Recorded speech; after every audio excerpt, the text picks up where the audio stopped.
வணக்கம் நண்பர்களே. நடிகர் விஜயினுடைய மனைவி சங்கீதா விவாகரத்து கேட்டு செங்கல்பட்டு நீதிமன்றத்தில் மனு தாக்கல் செய்திருக்கிறார். மனு நீதிமன்ற விசாரணைகள் இருப்பதால் சில விஷயங்களை ஒரு வெளியில் கூறுவதற்கு தடை இருக்கலாம், சட்டபூர்வமான தடை இருக்கலாம். அப்படி தடை இருந்தால் அவர் அதை அமைதியாகவே கடந்து சென்றிருக்க வேண்டும். நீதிமன்றத்தில் வழக்கு தாக்கல் செய்து விட்டோம், நீதிமன்றம் விசாரித்து என்ன தீர்ப்பு தருகிறோ அதுவரை அவர் அமைதியாக இருந்திருக்கலாம். ஆனால் அவர் இப்போது அதை பொதுவெளிக்கு கொண்டு வந்து விட்டார். ஒரு நடிகையுடன் தன் கணவருக்கு தொடர்பு இருந்ததாகவும் சுமார் 5 வருடங்களுக்கு மேலாக 2021 நான் அதை பலமுறை எச்சரித்தும் அவர் கேட்கவில்லை. இன்னும் சொல்லப்போனால் என்னை வீட்டில் தங்குவதற்கே அவர் அனுமதிக்கவில்லை. இங்கே நீலாங்கரை வீட்டில் என்னை அவர் துன்புறுத்தினார், மன ரீதியாக நெருக்கடி கொடுத்தார், பொருளாதார ரீதியாக நெருக்கடி கொடுத்தார் என்றெல்லாம் நீங்கள் பொதுவெளியில் சொல்லிவிட்டீர்கள். இப்பொழுது எந்த நடிகையுடன் அவர் தொடர்பில் இருந்ததால் உங்களுக்கு பொருளாதார நஷ்டம் ஏற்பட்டது, அல்லது உங்களை பராமரிப்பதில், உங்களுக்கு கவனம் செலுத்துவதில், உங்கள் மீது அக்கறை கொள்வதில், அன்பு செலுத்துவதில் அவருக்கு எங்கு தடை ஏற்பட்டது என்பதை நீங்கள் சொல்லியிருக்க வேண்டும். எப்போது? பொதுவெளியில் சொல்வதால்.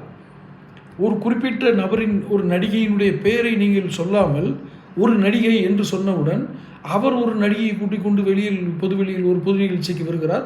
இப்பொழுது நீங்கள் இருவருமே, சங்கீதாவும் விஜயும் ஒன்றாக வாழவில்லை. அவர் யாரோ ஒரு நடிகையோடு பொதுவெளிக்கு வருகிறார்.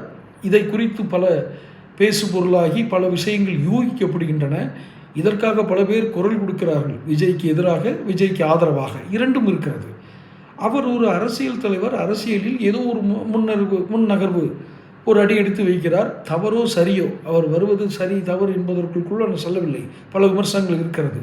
ஆனால் நீங்கள் அந்த நடிகையின் பெயரையும் சொல்லியிருக்க வேண்டும். இல்லை என்றால் மொத்தத்துக்கும் இந்த பேச்சை விட்டுருக்கணும். இப்போ நிறைய விவாதங்களுக்கு இதுக்கு இடம் கொடுத்து இதையே நீங்கள் இதை விவாதம் பண்ணுறீங்க அப்படின்லாம் எங்களை கேட்க முடியாது.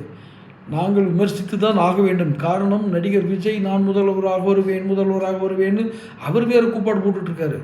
அதை பண்ணுவேன், இதை பண்ணுவேன், அந்த திட்டமும் கொண்டு வருவேன், இவங்களுக்கு நன்மை வைப்பேன், இவங்களுக்கு பாதுகாப்பாக இருப்பேன், இதையெல்லாம் மாற்றிடுவேன், நான் தான் தூய சக்தி, இப்படியெல்லாம் அவர் சொல்லிகிட்டு இருக்கும்போது நீங்கள் வைக்கிற குற்றச்சாட்டு வேறு மாதிரி இருக்குது.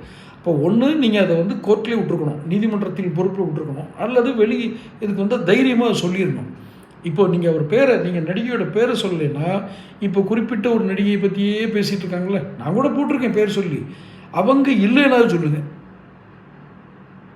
நீங்கள் ரெண்டும் இல்லாமல் ஒரு குழப்பத்தை உண்டு பண்ணுவது தான் உங்கள் நோக்கமே சந்தேகிக்கப்படுகிறது. அந்த ஆபத்தும் இருக்கிறது. சற்று வெளிப்படையாக வெளிவாருங்கள். தொடர்ந்து பேசுவோம்.